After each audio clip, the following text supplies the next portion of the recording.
everyone, and thank you very much for the opportunity, Director of Proceedings. Let me also stand on the protocol already observed. But before I start with my remarks, let me do a little bit of a sweet revenge. I'm going to ask Madam Charity Winya to lift up my bag and also to share with Madam Charity that I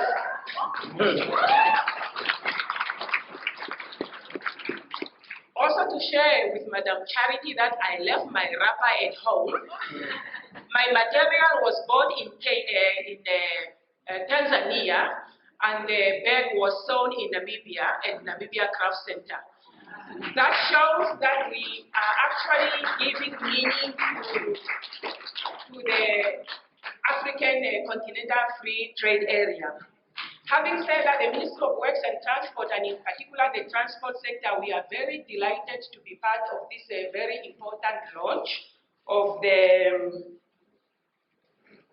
Namibia Africa Continental Free Trade Awareness Campaign. The significance of the Africa Continental Free Trade Area cannot be overstated.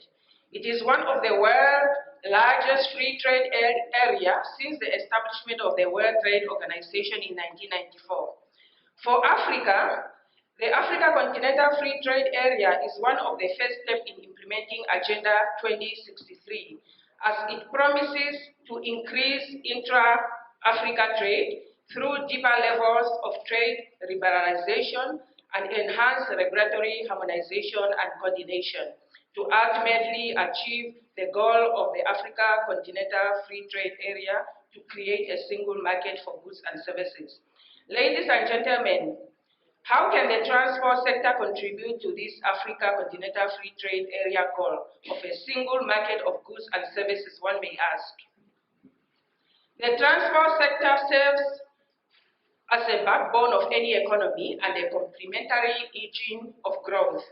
You may have your primary sectors, secondary and tertiary industries developed, but you need transport and transport tools and infrastructure to move people and products from one place to another, such as to and from mines and quarrying sector, the agriculture sector, moving of goods, services and people from the manufacturing and construction, hospitality facilities, wholesale and retail trade sector to the national, regional and global markets to contribute to overall economic growth.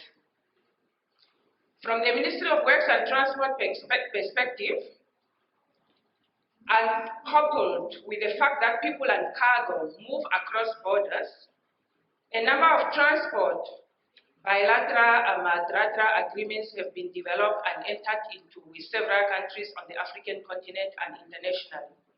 These agreements and protocol include, but not limited to, the Berbice Bay Corridor Group, Trans-Kalahari Corridor Management Committee, Southern Africa Customs Union Memorandum of Understanding on Transport, SADC Protocol on Transport, Communication and Meteorology, International Civil Aviation Organization, International Maritime Organization, AfCFTA, we call it AfCFTA, is an organization on the African continent that is responsible for civil aviation-related matters, and the World Trade Organization and many others. These are negotiated with a view to achieve seamless movement of goods and people across borders, with the aim of achieving deeper regional and continental for social and economic integration, which is key for economic development and in line with AfCFTA desires. Thus, the Ministry of Works and Transport therefore affiliates to the aspiration and objectives of the Africa Continental Free Trade Agreement. Ladies and gentlemen, allow me to share with you a little bit of the role of air transport or the aviation sector to this important initiative. The logistics hub concept has got the potential to attract new and international businesses. The Ministry of Works and Transport, we need to make sure that the people are able to travel safely and faster between countries and continents by keeping our facilities maintained and fulfilling international standards which are currently remain attractive to bigger airlines such as Eurowings, Qatar Airlines, Ethiopian Airlines, just to mention a few.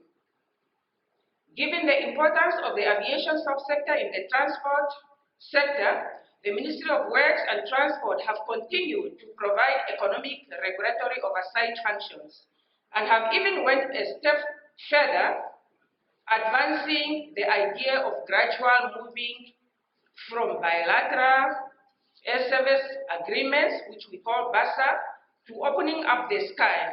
Many of you have heard of the Yamoussoukro decision, which is aiming to liberalize the African airspace, meaning opening up our sky for anyone who wants to, operate in the civil aviation domain. The nation will be happy to know that we are now part of a single African air transport market, which we call SATAM, allowing competition into the aviation space and connectivity of our people within Africa and beyond. When it comes to the maritime sectors, ladies and gentlemen, the maritime transport is serving as one of the backbone to becoming a transport logistics and distribution hub within SADC and beyond. In addition, it enables us to help our African landlocked neighbors who are not able to enjoy the benefits of a harbor, as they are without any connection to the ocean to transport large cargoes in particular. To build up a maritime transport subsector which is internationally recognized, the Ministry of Works and Transport have fulfilled international maritime safety and dock environmental protection standards by inter-area deepening our Velvish Bay port, making it safer and efficient to global standards, and thus an ideal port for maritime transportation of goods and people. When it comes to the road subsector, while still upgrading our railway network to SADC standards, roads continue to play an important role in our vision of becoming a logistics hub for SADC. Besides the construction of new roads, the Ministry of Works and Transport continue to undertake road rehabilitation and maintenance, resulting in Namibia road network to be ranked the best in Africa. Let's give ourselves a round of applause. Ladies and gentlemen, when it comes to the railway subsector, by connecting ports, regions, communities, major economic industry centers for commerce, social and tourism across the nation and beyond, the rail transport has the potential to move large amounts of people and goods. Therefore, the Ministry of Works and Transport is also prioritizing the expansion and improvement of the railway infrastructure and services. The ministry has gradually commenced with upgrading of our railway network to SADC standards. Similarly, we have finalized the Grootfontein-Rundu-Katima-Mulilo feasibility study. This railway network will connect Namibia to Botswana, Zambia, Zimbabwe, and Angola once implemented, which is in line with the Africa Continental Free Trade Area and its ultimate goal of creating Africa's single market for goods and services. Director of Proceedings, it is thus important to highlight the transport sector will seize any opportunity and any niches to significantly contribute to the optimization of sustainable social and economic development in Namibia. With the coming into force of the Africa Continental Free Trade Area, the Namibian transport sector will be prominent to serve as a catalyst for economic emancipation and continuous value addition for current and future generations in Namibia, in the continent, and to ensure global growth through transport efficiency.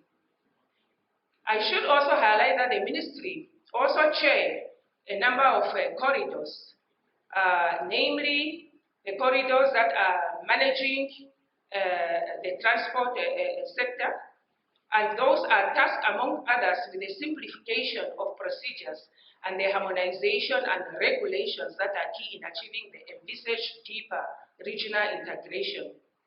But the Ministry of Works and Transport, as one of the co-enablers to the Africa Continental Free Trade Area Agreement objectives, and the transport sector as one of the significant competitive advantage of Namibia to flourish and leap my speech, But thank you very much for listening.